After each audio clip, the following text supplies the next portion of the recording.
This is a response to Jake Casablanca. I like your name. Um, you tweaked my interest in Kabbalah with this notion of negative energy. It makes a lot of sense. By constant movement, I guess that would mean mental as well as physical. Absolutely, absolutely. If you find the time, I think a talk about that would make a nice YouTube video. I agree. First, just to get into the sources of this it's in the Gemara. There's a statement I think in the beginning of Brachas. It's like mind blowing. It says like if you could see like the demons that were around you, you'd be paralyzed with fear. And it has like a special concoction you can make.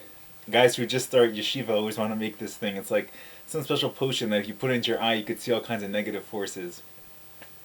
I don't know exactly what the interest is, but basically, the world is when the Baal Shem Tov and the guy from Vilna had their one of their big debates about the nature of tzimtzum. Tzimtzum is a concept of in order for the whole world was godliness for creation. In order for God to kind of make the world, he had to contract part of himself, as it were, to make room for a physical existence, because everything was just completely godliness.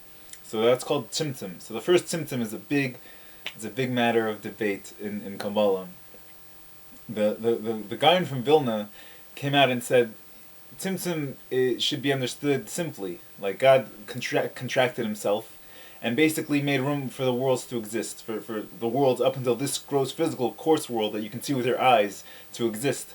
Baal Shem Tov said you can't understand it simply. Even in this world, there's there's manifestations of godliness, of actual godliness, and you can't understand it simply by the generation of Tzemach Tzedek, which was one, two, three, four, like 4 or 5 generations after this, even the Talmidim of the Gra, of the guy in Vilna, said that it's true that Tzimtzum cannot be understood so simply. The other side, the debate of the Gra, basically says, "Are you kidding me? Look at this world. There's things like idolatry. There's Jews being killed because they're Jews. How could you say that there's godliness manifest in this world?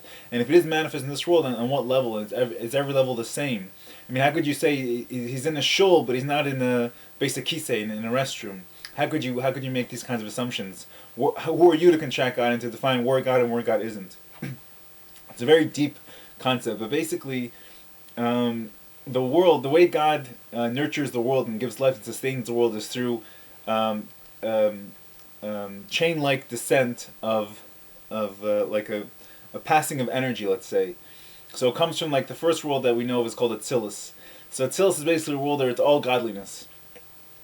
So they have just godliness basically, and in every world there's 10 spheres, 10 manifestations, 10 emanations of sorts. There's a great book by Simon Jacobson about Spheres Ha'omer, which is which explains this at length.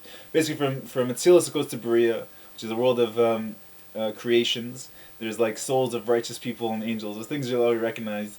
Then Yetzirah, the world of formation. These things take a form and take a shape. It's still nothing physical in these worlds, you understand, but it's just different ways, different graduations of godly light being in the world of godliness, being inside these certain realms of spiritual existence.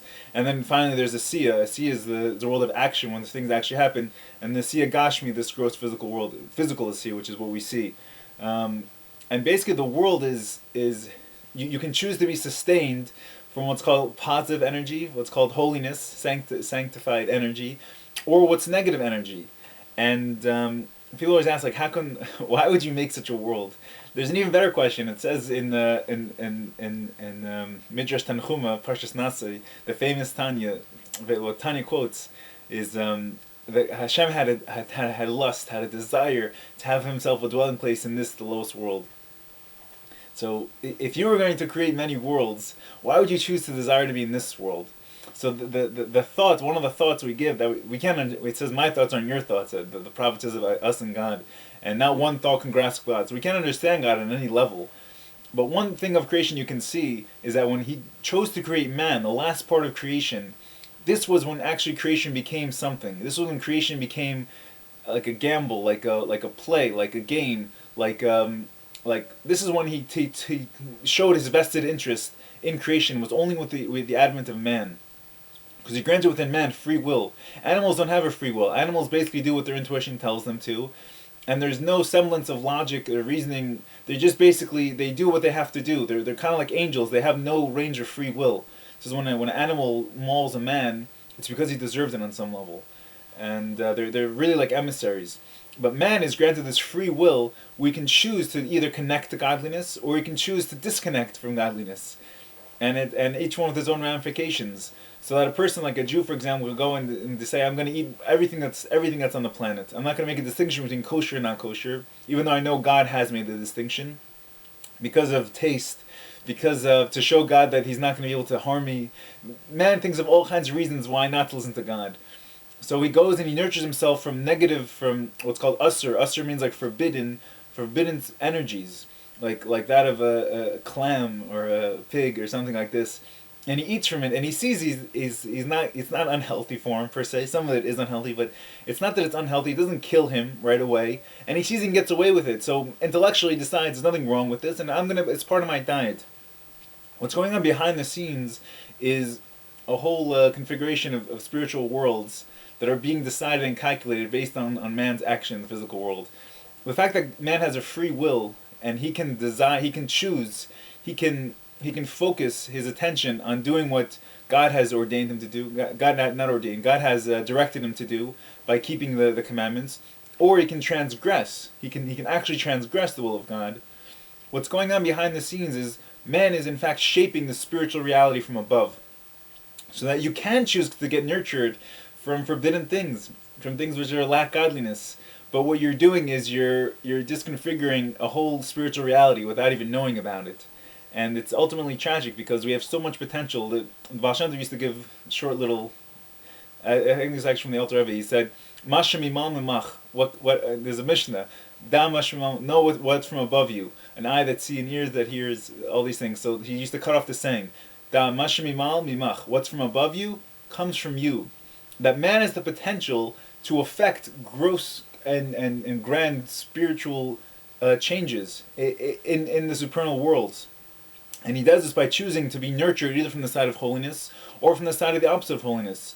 So same thing with motion. Motion is something that it keeps you going, and it keeps also negative energies away from you. You see, when someone becomes static, when someone becomes stale, they're lulled, they're like dull, they're like dispassionate, they're just kind of like, there's no life there. And this is where negative energy could jump in. Negative energy, it's commanded to attach itself to anywhere it can and to make you far away from godliness. But God gave you a great intellect and free will, and you can at all times choose to combat this and to fight this. So definitely mental as well as physical. I will also say emotional, constant energy, physically you can see this from the law of inertia, which states that an object that's in motion will continue to be in motion unless acted upon by another object or another force, basically. And inertia, you could take this physical property and apply it to spiritually. Emotionally, also, when you're static, when you're still, when you're lifeless, when you're dull, negativity can jump right all over that and make you depressed and bitter and despondent and sad and all kinds of confused emotions. When you're directed and focused and when you're moving, then you're able to stay charged and to stay clear and to stay focused on the positive things in life. You can choose at all times. In Parshat